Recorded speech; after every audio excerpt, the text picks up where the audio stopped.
Teaching comes in many flavors, but they all boil down to a small set of principles that any teacher would endorse.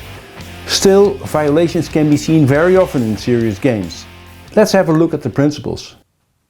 First, being very clear about the learning objectives.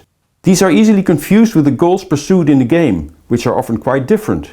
In this game about arithmetic, children are the owner of a garden. Their plants grow more abundantly when the children play more often and when more progression is made. If they don't put enough effort into the arithmetic exercises, the plants will wither and eventually die. Here, the learning goal is not growing plants, but learning arithmetic. The plants in the game are just a reward mechanism.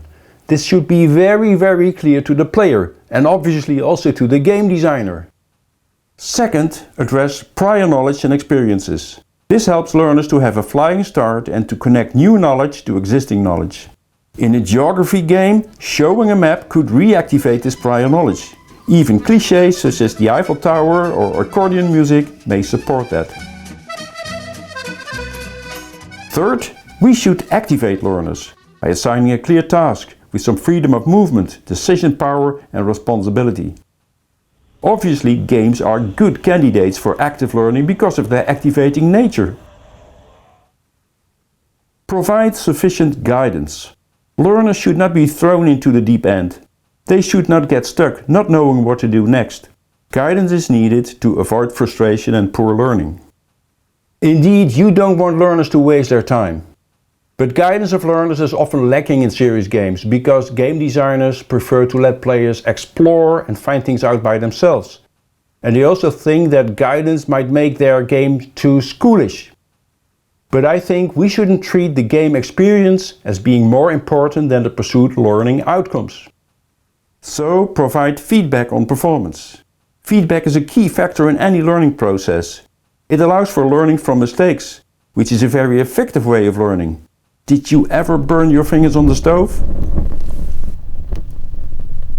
Games are very well suited for providing natural feedback, that is, feedback as the direct consequences of the actions performed.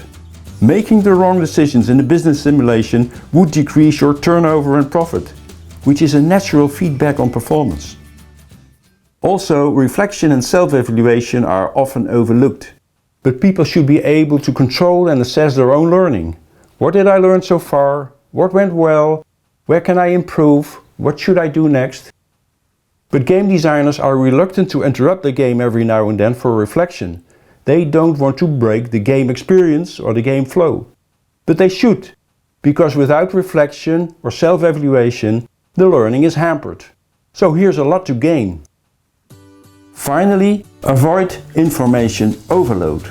We should avoid information overload because the human brain has limited information processing capacity. This means strip all the frills. Any irrelevant information, in particular any moving objects, pose a distraction and impede the learning. Just get rid of any irrelevant cues. This also holds for music that has no other purpose than filling up the silence. Music also consumes processing capacity. Hence, wonder why you would need music at all in your serious game. Every teacher would understand and acknowledge these principles because they are quite straightforward. Still, in serious games, you may spot a lot of violations. So please, be sure you use these principles well when designing your serious games. Alright, now it's time for some more music.